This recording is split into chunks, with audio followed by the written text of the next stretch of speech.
తెలంగాణలో బయటపడ్డ ఓటు చోరీ ఎక్కడ బయటపడ్డది ఏంది అనేది చెప్పుకునే ముందు ఈ ఛానల్ చూస్తున్న ప్రతి ఒక్కరు కూడా ఛానల్ని సబ్స్క్రైబ్ చేసుకోర్రి.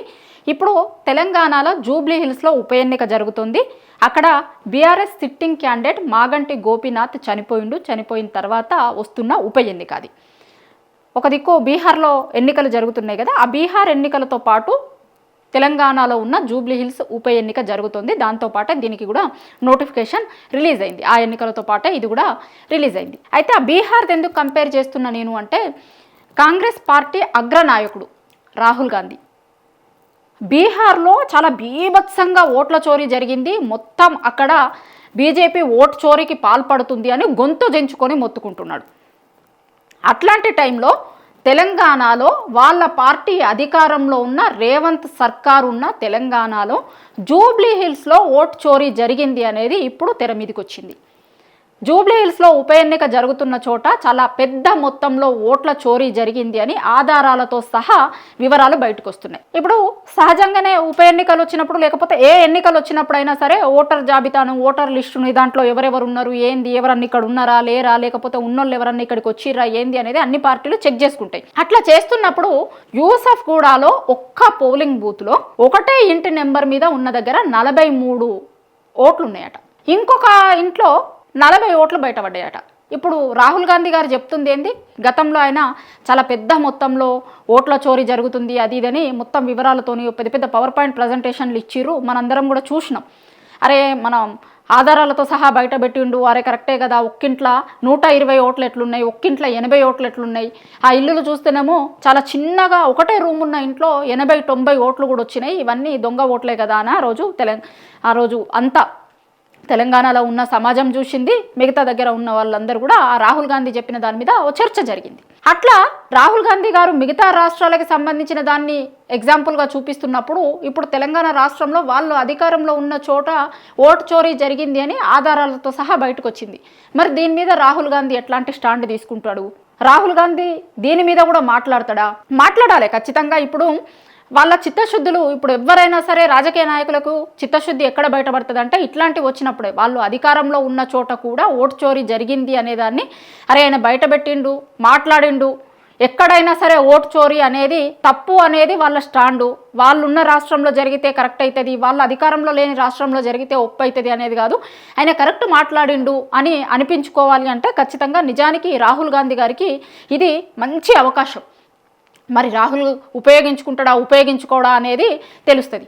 ఎందుకంటే గతంలో కూడా ఆయన మీద చాలా పెద్ద విమర్శ ఏముండే అంటే, కొన్ని ఎగ్జాంపుల్స్ చూపించారు కదా ఓటు చోరీ జరిగిందని. అప్పుడు చూపించిన దాంట్లో ఏమైందంటే, బీజేపీ గెలిచిన నియోజకవర్గాలను ఎగ్జాంపుల్గా తీసుకొని ఓటు చోరీ మీద మాట్లాడిండు. కానీ వీళ్ళ కాంగ్రెస్ వాళ్ళు గెలిచిన ప్రతి చోట ఓటు చోరీ జరగలేదా? మరి వాళ్ళది ఎందుకు ఎగ్జాంపుల్గా తీసుకోలేదు? ఆ రోజు కూడా బీజేపీది ఎగ్జాంపుల్గా చెప్తూ వీళ్ళు గెలిచిన దగ్గర కూడా ఇగో పలానా ఓట్లు చోరీ జరిగినాయి, మేము గెలిచినాం ఇక్కడ, కానీ తప్పు ఎవరిదైనా తప్పే, మేము గెలిచినా వేరే పార్టీ గెలిచినా ఇక్కడ కూడా జరిగింది అని చెప్తే మంచిగా ఉంటుండే అని గతంలోనే ఈయన మీద విమర్శలు వచ్చినాయి. సో ఇప్పుడు తెలంగాణలో కాంగ్రెస్ పార్టీ అధికారంలో ఉంది. వాళ్ళ అధికారంలో ఉన్న 3 రాష్ట్రాలలో ఒక రాష్ట్రం తెలంగాణ రాష్ట్రం. వాళ్ళు అధికారంలో ఉన్న రాష్ట్రంలో జరుగుతున్న ఉప ఎన్నిక. ఇక్కడ ఓటు చోరీ జరిగింది అని ప్రతిపక్ష పార్టీ బీఆర్ఎస్ లెక్కలతో సహా మొత్తం లెక్కలు మీడియా ముందు పెట్టింది, ప్రజల ముందు పెట్టింది. సో ఇప్పుడు వాళ్ళు ఏం మాట్లాడతారు, ఎట్లా మాట్లాడతారు? ఇప్పుడు రాహుల్ గాంధీ లాంటి నాయకులు నిజమే తెలంగాణలో కూడా మేము అధికారంలో ఉన్న చోట కూడా జరిగింది, ఎలక్షన్ కమిషన్ ఒక్కసారి దీని మీద దృష్టి పెట్టాలి అని మాట్లాడతాడా? లేకపోతే ఈ విషయంలో గప్చుప్ అన్న లెక్క ఉంటారా?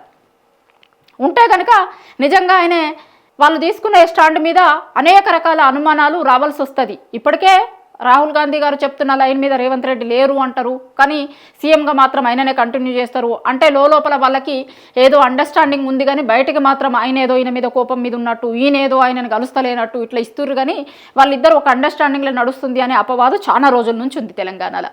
ఇప్పుడు దీని మీద కూడా మాట్లాడలేదనుకోండి, ఇంకొకసారి అంటే వీళ్ళు బయటకి కనిపించేది వేరు, లోపల ఉండే రాజకీయాలు వేరు అనేది తెలంగాణ సమాజం అంతా అనుకోవాల్సి వస్తుంది. ఎందుకంటే ఆయన ఓటు చోరీ మీద చాలా పెద్ద ఎత్తున మాట్లాడుతున్నప్పుడు, ఒక రాష్ట్రంలో జరిగిన దాన్ని తప్పు అంటున్నప్పుడు మీ రాష్ట్రంలో జరిగిన దాన్ని ఎట్లా సమర్థించుకుంటారు?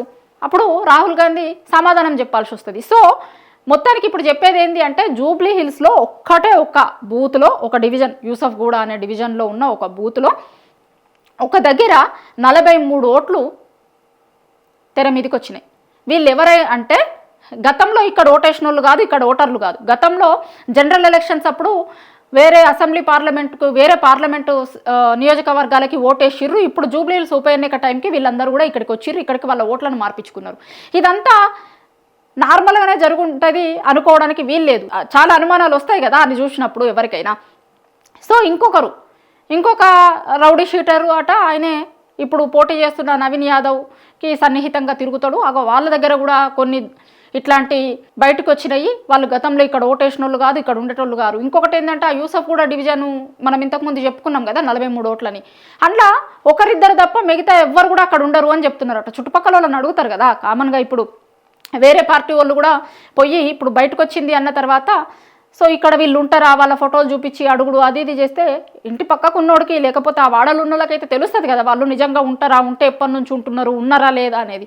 అట్లా చాలామంది అసలు మాకు తెలియదు, అసలు వాళ్ళు ఇక్కడ ఉన్నట్టు కూడా తెలియదు, వాళ్ళు ఇక్కడ లేరు అనేది చెప్తున్నారట. సో దీన్ని బట్టి అర్థమవుతుంది కదా ఇంకా పెద్ద దీని మీద రాకెట్ సైన్స్ అది ఇది ఏం అవసరం లేదు. పోయి అడిగితే వాళ్ళు ఉన్నారా లేదా అని తెలిస్తే అర్థమైపోతుంది ఆడ ఓటు చోరీ జరిగిందా లేదా అనేది. దీనికి ఏదో పెద్ద మొత్తం ఇన్వెస్టిగేషన్ చేయాల్సిన అవసరం కూడా ఏముండదు. మరి ఇప్పుడు కాంగ్రెస్ ఎట్లా స్పందిస్తుంది, వాళ్ళ అగ్రనాయకుడు రాహుల్ గాంధీ గారు ఎట్లా స్పందిస్తారు? ఎందుకంటే పక్కన బీహార్లోనేమో మొత్తం ఓటు చోరీ జరిగింది అని గగ్గోలు పెడుతున్నారు వీళ్ళు. మొత్తం దాన్నే ఎన్నికల ప్రధాన ఎజెండా లెక్క ముందుకు తీసుకుపోతున్నారు. మిగతా చోట్ల మొత్తం దగ్గర కూడా ఇట్లాంటిది ఓటు చోరీ జరిగింది, అసలు జరగకపోతే కాంగ్రెస్ పార్టీ ఇంకా చాలా చోట్ల అధికారంలోకి వస్తుంటే ఓటు చోరీ చేసిర్రు, ఇట్లా చేసిర్రు అట్లా చేసిర్రు అన్న లెక్క మాట్లాడుతున్నారు వాళ్ళు.